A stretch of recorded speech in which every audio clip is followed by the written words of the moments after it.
வணக்கம் விவர்ஸ். இன்றைக்கி வீடியோவில் பார்த்தீங்கன்னா நான் மணத்தக்காளி பச்சையாக இருக்கிறத நம்ம பறித்து வேஸ்ட்டாக போட்டுருவோம். ஆனால் நான் அதை வச்சு ஒரு குழம்பு பண்ணியிருக்கிறேன் பாருங்கள். மணத்தக்காளி குழம்பு இது வந்து பார்த்திங்கன்னா நல்லா நமக்கு நல்லா டேஸ்ட்டாக இருக்கும். இந்த மணத்தக்காளி வந்து பார்த்திங்கன்னா கேன்சரை கூட சரி செய்யக்கூடியதாக இருக்குது. அவ்வளோ ஹெல்த் பெனிஃபிட்ஸ் இருக்குது. நம்மளுக்கு ஆரம்ப கட்டத்தில் நம்ம உடம்புல கேன்சர் இருக்குதுன்னு தெரிய வந்தால் இந்த மாதிரி இந்த மணத்தக்காளி குழம்பு நீங்கள் வச்சு சாப்பிட்லாம். ரொம்ப சூப்பராக இருக்கும். இதை நான் எப்படி வச்சேன்னு பார்த்தீங்கன்னா, ஃபஸ்ட்டு ஒரு கடாயில் கடுகு, வெந்தயம், ஜீரகம், கொஞ்சம் பூண்டு, 5 சின்ன வெங்காயம், 2 தக்காளி இதுதான் நான் இதில் எடுத்துக்கிட்டேன். இது எல்லாமே போட்டு நல்லா வதக்கிக்கிறணும். வதக்கிக்கிட்டு அடுத்து கடாயில் கடுகும் வெந்தயமும் போட்டு தாளிச்சிட்டு, கொஞ்சம் கருவேப்பிலை போட்டு தாளிச்சிட்டு, இந்த அரைச்சி வச்ச பேஸ்ட்டை வந்து எடுத்து கொட்டி நல்லா வதக்கணும். அதில் குழம்பு மிளகாத்தூள், மஞ்சள், உப்பு எல்லாம் போட்டு நல்லா வதக்கணும். அதுக்கு முன்னாடி கடுகு வெந்தயம் போட்டு இந்த மிளகு தக்காளியை வந்து போட்டு நல்லா வதக்கணும். வதக்கின பிறகு தான் நம்ம அரைச்சி விழுதை வந்து போடணும். போட்டு நல்லா வந்து வதக்கணும். அந்த பச்சை வாசனை போடுற வரைக்கும் வதக்கிட்டு கொஞ்சோண்டு தண்ணி சேர்த்து, குழம்பு மிளகாத்தூள் சேர்த்து, மஞ்சள், உப்பு சேர்த்து நீங்கள் வந்து நல்லா கொதிக்க விட்டு இறக்குங்க. நல்லா டேஸ்ட்டாக இருக்கும். புளி வேணும்னா புளி நீங்கள் கரைச்சி போட்டுக்கலாம். நான் அதை அப்படியே புளி இதோட போட்டுட்டேன் சக்கையோட.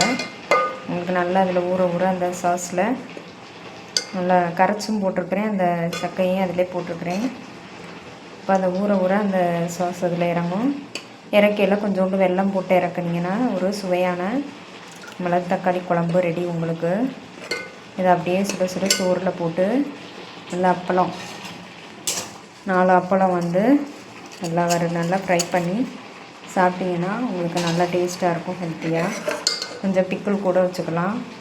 தயிர் சாதம் செஞ்சு கூட தயிர் சாதத்துக்கு தொட்டுக்கிறதுக்கு கூட நீங்கள் வச்சுக்கலாம். இட்லிக்கு வச்சுக்கலாம். இதை புளிப்பு இல்லாமல் இருந்துச்சுன்னா மாவு இட்லிக்கு கூட தொட்டு சாப்பிட்லாம். Thank you viewers. இந்த வீடியோ உங்களுக்கு பிடிச்சிருந்ததுன்னா லைக் பண்ணுங்கள், ஷேர் பண்ணுங்கள், மறக்காமல் சப்ஸ்கிரைப் பண்ணுங்கள். நான் இது மாதிரி நல்ல குழம்பு வகைகள் போடுறேன். நல்ல குக்கிங் டிப்ஸ் நான் உங்களுக்கு போடுறேன் வியூவர்ஸ். ஒரு சுவையான மிளகு தக்காளி குழம்பு இப்போ ரெடி ஆயிடுச்சு. இந்த குழம்பு வந்து அவ்வளோ டேஸ்ட்டாக இருக்குது. நல்லா பார்க்கலே தெரியுது பாருங்கள். நல்ல ஸ்மெல்லு வந்தது. அப்போ இந்த மாதிரி செஞ்ச மிளகு தக்காளி வந்து அந்த மிளகு சைஸில் இருக்கிறதுனால தான் அந்த மிளகு தக்காளி, இல்லைன்னா மணத்தக்காளி அப்படின்னு பேர் வந்தது. இந்த மணத்தக்காளி வந்து பார்த்திங்கன்னா வயிறு புண்ணு இருந்ததுன்னா அந்த வயிறு புண்ணை வந்து நல்லா சரி செய்யக்கூடியும். மேலும் வந்து பார்த்திங்கன்னா கேன்சர் போன்ற கொடிய நோய்களை கூட இது சரி செய்யக்கூடியதாக இருக்குது. மணத்தக்காளி இலை, கீரை, அந்த ஸ்டெம் எல்லாமே வந்து நல்ல மருத்துவ குணம் படைச்சது. அந்த தண்டை கூட நீங்கள் கீழே போட்டுற வேணாம். ஏன்னா அந்த தண்டை வந்து அப்படியே போட்டு வெங்காயம் தக்காளி போட்டு சூப்பு வச்சு குடிக்கலாம். அந்த கீரையை வந்து நல்லா பொரித்து சாப்பிட்லாம். இந்த மிளகு தக்காளி வந்து பார்த்திங்கன்னா இதை அப்படியே குழம்பு பண்ணி சாப்பிட்லாம். இப்போ வந்து உங்களுக்கு ஒரு இதிலே வந்து இவ்வளவும் ரெடி ஆயிடுச்சு உங்களுக்கு பாருங்கள். இந்த கீரையோடு தான் எனக்கு இருந்தது இந்த மிளகு தக்காளி.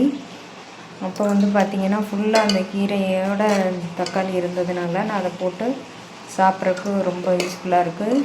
இந்த மாதிரி மணத்தக்காளி குழம்பு வச்சு அந்த கீரையை பொரித்து அது வந்து கடுகு, ஜீரகம், காஞ்ச மிளகா, வெங்காயம், வெள்ளைப்பூடு போட்டு நல்லா வதக்கி விட்டு அதை அந்த குறுக நறுக்கின கீரையை போட்டு கொஞ்சோண்டு தேங்காய், ஒரு சில்லு தேங்காய் போட்டு நல்லா இறக்கையில் கிண்டிட்டு இறக்குனீங்கன்னா அந்த கீரை பொரியல் ரெடி. அப்போ அந்த ஸ்டெம் வந்து வெங்காயம் தக்காளி போட்டு நல்லா கரம் மசாலா தூள் போட்டு நல்லா சூப்பு வச்சு குடிக்கலாம்.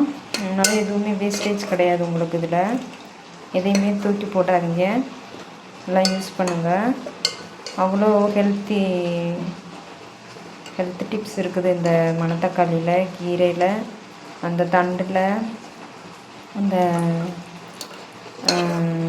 பேர் என்ன, அந்த தக்காளியில், இது எல்லாத்தையுமே நல்ல ஹெல்த் டிப்ஸ் இருக்குது. அதனால் எதையுமே வேஸ்ட் பண்ணாமல் நல்லா சாப்பிடுங்க viewers. Thank you. Have a nice day.